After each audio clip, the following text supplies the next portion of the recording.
Hello and welcome back to the Greenhorn Photo Taker. Today I have my most ambitious video yet, at least in terms of production value. I'm really trying hard with this one, so bear with me. It will be somewhat of a script, but also a little bit off the cuff. I have my notes with me to talk about my experience upgrading to full frame. And the real point of this video is to share some of this knowledge in the hopes that maybe one day it'll help someone else understand the pros and cons. While it has been a great benefit and I'm enjoying it, there are definitely issues moving to full frame that I want to share, and it just may not be for everyone. First, to start, let's talk about my specific use case. I am not a professional, obviously. This is a hobby, so spending hard-earned, important dollars on a hobby can only go so far. So keep this in mind when you're evaluating my video. This is not meant for a professional. Obviously, if you're trying to invest in your own business, upgrading makes a ton more sense than simply trying to get a little bit more specific and better pictures to share online via social media. Second, just keep in mind I have two cameras running. This one that I'm staring at front on is the Sony A7iv, and this one from the side is my old A6600. I just thought it would be interesting for everyone to see the differences in video quality, if there really are any. I'm not trying to match settings. I'm simply trying to record as I normally would in this condition, what happens to be a Saturday morning around 8:30 a.m. So the light is a little dark, but still plenty bright for either one of these cameras. First, it's important to remember that my main photography style is landscapes and travel photography. Think hiking, think road trips, think where I can pre-plan a specific shot. That's the photography that I enjoy the most. However, a small little hobby of mine, I really enjoy high school sports photography. My youngest daughter is in high school at the moment. She plays sports all 3 seasons long. And taking photos of her and her team in action scenarios is very rewarding to me, and I truly love it. And this is where I ran into difficulty with the Sony A6600. Shooting inside a dark gym on an APSC crop sensor camera with a zoom lens that is a brilliant zoom lens. My Sony A7iv is a brilliant zoom lens, but the aperture is 4.5 to 6.3. So when you combine that with a dark gym, or in the soccer season under the lights, even though it's pretty bright out there under the lights, it's not bright enough compared to the sun, my photos would often be mushy. And the only way to avoid that would have been to, slow down my shutter speed a bit, which would invariably lead to blurred photos. So in the world of indoor sports, what I would have to do was take out my 18 to 50 millimeter, which really is not a focal length that's conducive to action sports, right? You really want to get closer to the action. So I would take out the 18 to 50, pin it at 50 millimeters, and try to crop after the fact. The result was better. I was definitely able to freeze the frame with my 2.8 aperture, but still with a 24 megapixel sensor, I could only crop so much. So most of the photos were a little bit more distant field of view than I would have liked. It also introduced a little bit more noise. I shouldn't say introduced, also made the noise a little bit more visible. The more you crop, the more noise you can see. So this ended up fine, right? I would share it with all the parents. I would share it with the students. They had no problems posting to social media. The parents loved it. It really wasn't an issue. But I knew I could do better, and I knew the only way I could do better was to upgrade my camera system. With travel and landscape photography, I rarely ran into an issue. I learned on a tripod, by watching Thomas Heaton way back when. So I naturally used the tripod in any situation of low light, and I would simply, elongate my exposure, and it would not be an issue. I sometimes got tired of carrying the tripod, but honestly, I didn't know any better. So that's how I lived, and that's what I worked with. So I can't really think of many situations where I had wished for landscape or travel photography that I had a full frame. And specifically with travel photography, I would often visit most of my sites. Think of Death Valley or think of Yosemite National Park. These would be adventures or hikes in the middle of the day, usually under a bright sun. So any type of camera really, even your cell phone, can get beautiful shots in those types of conditions.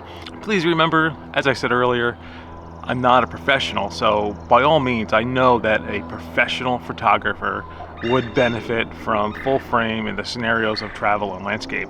I'm just saying my skill set hadn't reached that point yet, so I did not run into any issues. So what this all boils down to is the fact that in terms of upgrade, the only reason I needed to upgrade was for indoor sports, and they even say, let's say, action sports outside when it's dark out. And part of me knew that full frame cameras had better lenses available to them. So in theory, I can get crispier images with a higher quality lens. And again, my APS-C lenses, the 70 to 350, the Sigma 18 to 50, the industry standard Sigma 16 millimeter wide angle, these are all really good lenses, very crisp, very sharp, and I had no issues with them. But in theory, I knew there was better glass out there as well. And there are a few other reasons that I convinced myself an upgrade is worth it. One being the megapixels, and this is a legit improvement. The A7iv is a 33 megapixel camera. The A6600 is a 24.2 megapixel camera. So that is something like a 36% increase in sensor size, which of course helps with light gathering, low light situations, and cropping.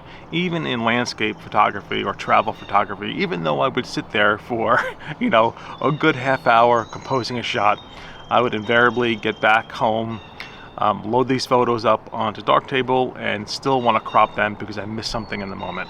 So just having that extra ability to crop and not lose resolution to a point where it would damage the image was really important to me. Well, in theory, it was important to me. So that was a positive reason to upgrade as well. Another reason is trying to future-proof my kit a bit. This is probably the least important reason for me, but just in reviewing a lot of the options online, listening to Tony and Chelsea, while APS-C isn't quite dead, I think the writing is on the wall. And in a few years with computational photography on a high-end smartphone, these cars are killing me. I think the image quality is going to continue to improve for my style, and there probably wouldn't be much benefit between APS-C and cell phone, outside of action sports. I think we're a few years away from that, but still, why not take a moment to upgrade, and therefore future dollars spent on camera gear would be with a full frame system. So, my experience after the upgrade. Immediately, action sports improved 10 times. It is so much simpler and easier, and the photos are definitely better using a full frame sensor in the gym. The two scenarios, I would take my Tamron 70 to 180, and if I'm sitting at the opposite end of the floor, I can get wonderful environmental shots of maybe somebody at a foul line or a key three-pointer with the fans in the background. It really looks wonderful. You can even fully at 180 millimeters get a little bit closer to the action and have a shot of a kid running down the court after a successful basket, and you can see the crowd cheering them on in the background. It works great. And then on the closer end of the gym, you can really zoom in on the action, whether it's fighting for ball control or a drive to the basket or an important rebound or even a child's face as they're trying to calm their nerves and take a foul shot. You are right on top of the action. It's crisp, it's bright, it's clear. It's really fun to do. So yes, immediately action photography has improved. Even in track. So my old system, I had the 70 to 350 again, which is basically a whatever it is, 105 to 525, something like that, full frame equivalent. Well, the new beast of a lens goes out to 600 millimeters. So even for track and field, I can really zoom in and make sure that I'm capturing that exact moment on a hurdle or a long jump or a pole vault or what have you. It definitely helps in terms of getting better pictures. Even for travel and landscape photography, I think there has been a benefit, and that has been the stabilization of the A7 IV. I've recently found myself ditching the tripod on my most recent visit to a state park and just working a composition handheld. And I thoroughly enjoyed it. I found I was taking much more pictures. And since I end up cropping anyway, if I miss out on something on the edges of the frame, I know in post-production I can clean that up very quickly and easily. So it'll be interesting the situations where I bring the tripod in the future. Definitely, of course, for anything low light or long exposure, I would need a tripod. But for just normal walking around in the woods and finding something that I like, I may just leave it at home, which is a huge benefit over the APS-C, and I know it'll result in much more picture taking, simply because it's easier to have the camera on your shoulder strap and take it out when you need it, as opposed to unzipping a bag and setting up a tripod, which is a lengthy and time-consuming process. And invariably, I would only do this on the pictures that I thought would absolutely be perfect. So now I can take a little bit more risky pictures, shoot more, learn more, and maybe get some more keepers out of it. Okay, so what I am not happy about is, and I knew it at the time, but the weight difference is incredible. My APS-C kit that I would carry around was just under 5 pounds, and the full frame kit, if I wanted to carry the whole thing around, is just over 10 pounds. So 5 pounds really doesn't sound that much, but when you're walking around 6, 7, 8, maybe 10 miles sometimes in the woods, the extra pounds absolutely makes a difference. You can feel it in your shoulders, you can feel it in your legs after you're walking around for a while. The weight difference is incredible. So what I end up doing is I ditch my zoom lens. The size difference in these two lenses is incredible. I could easily carry this with my APS-C kit around in my backpack all day. With this lens, I have to choose between wildlife or landscape photography. I will never go out into the woods with this lens and my entire full frame kit. It's just too large, too unwieldy, and wouldn't even fit in my backpack if I had wanted to. Now, I didn't use this often for landscapes, but there were definitely times where I would take out my super zoom, my telephoto zoom, and focus in, for instance, on Mount Tammany, on the rock striations. If you watch the channel, you know it's one of my favorite places on earth. I can no longer really do that with full frame if I'm out for a day with landscape. And I'm going to test this, but my next point is a bit controversial, I think. So in terms of image quality, outside of action sports, I'm not really noticing a ton of difference between my APS-C and my full frame kit. And what I think this means is that in order to really get the benefit of that full frame sensor, you should be using something like a G Master lens, which is double the price. So I cannot imagine spending that type of money on glass for a hobby. Just the kit itself was extremely expensive for my taste. I viewed it as a once-in-a-lifetime type purchase, or once-a-decade type purchase. And there's no way I was going to spend many more thousands of dollars on G Master quality lenses. So what that leaves you with is the image quality of the crop sensor versus full frame is mostly dependent upon the lens quality. And there are really nice APS-C lenses that compete pretty closely to full frame lenses. Now again, I'm not saying this from a professional standpoint, this is from a hobbyist standpoint, and I'm going to pause here and show you some pictures that I have not taken yet to either prove or disprove this theory, so it'll be interesting. And what I'm going to do is simply spend a few hours taking pictures outside in full daylight like I normally would, and try to see if there are differences between the different lens types that I have. So here are the photos that I took a few minutes ago. These are award-winning backyard shots. So The first image will always be the APSC Sony A6600, and the second image will always be the Sony A7 IV. Now again, I was not trying to match everything perfectly. This was not about pixel peeping and making sure that everything was 100%. But what I did do was shoot in an aperture that I would normally shoot in for each body. And this is really just to see if there are any major differences, that we can find. Looking at it immediately, there are really none.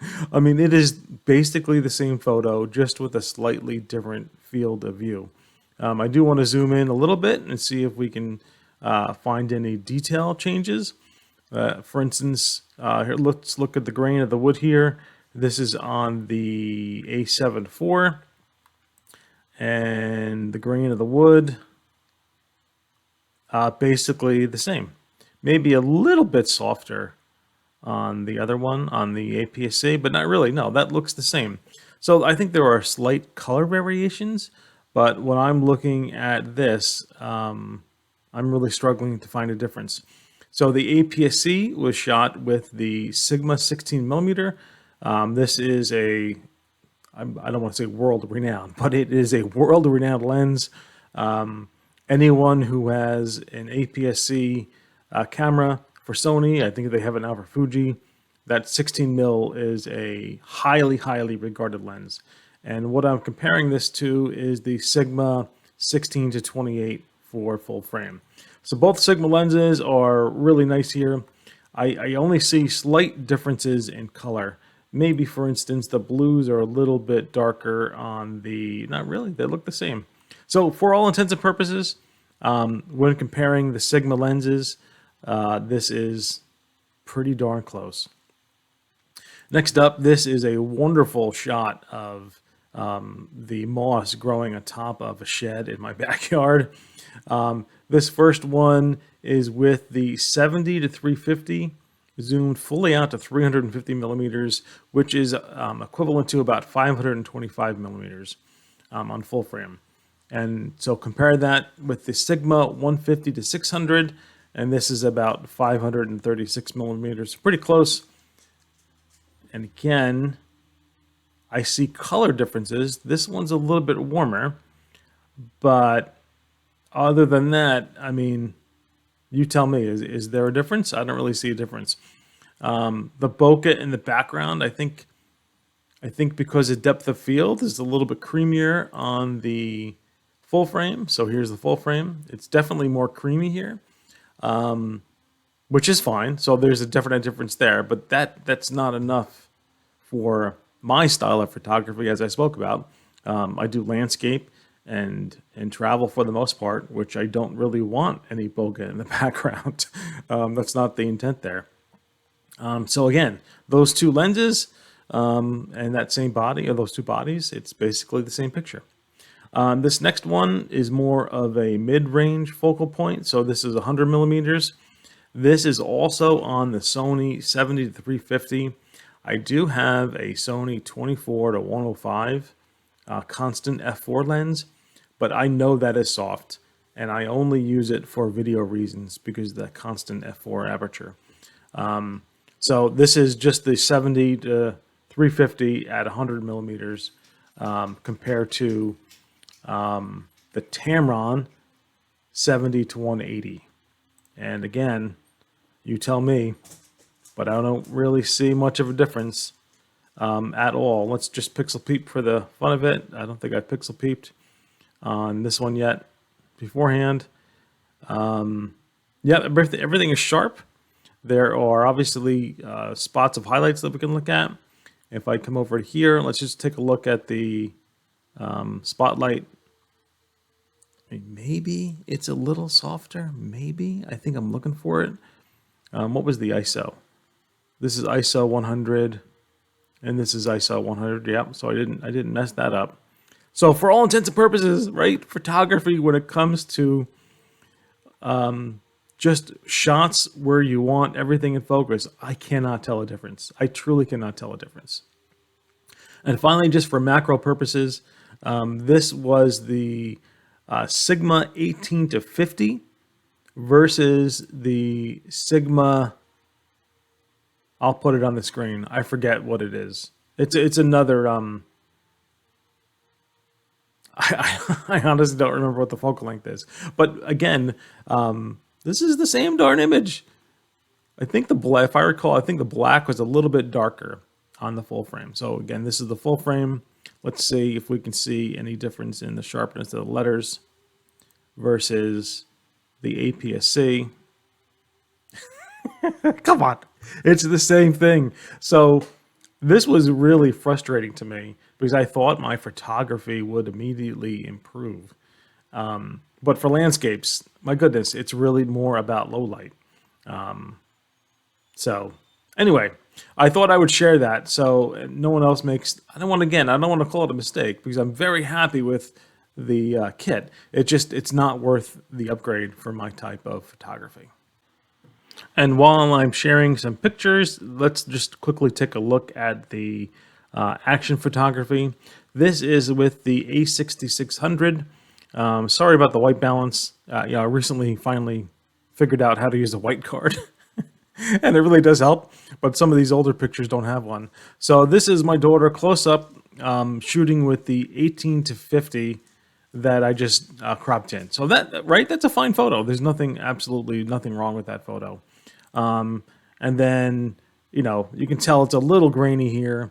Another one up close, just with the score in the background. A little bit grainy, especially if you look at the shadows in here, right?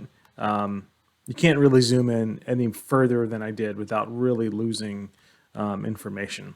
And then let's just compare that to the full frame. So this again is my A7 IV with the Tamron 70 to 180, and the difference immediately is stunning, right? You can really see how crisp the shot is, how wonderful the background is, where you can still see a little bit what's going on, but it really brings the focus to the player.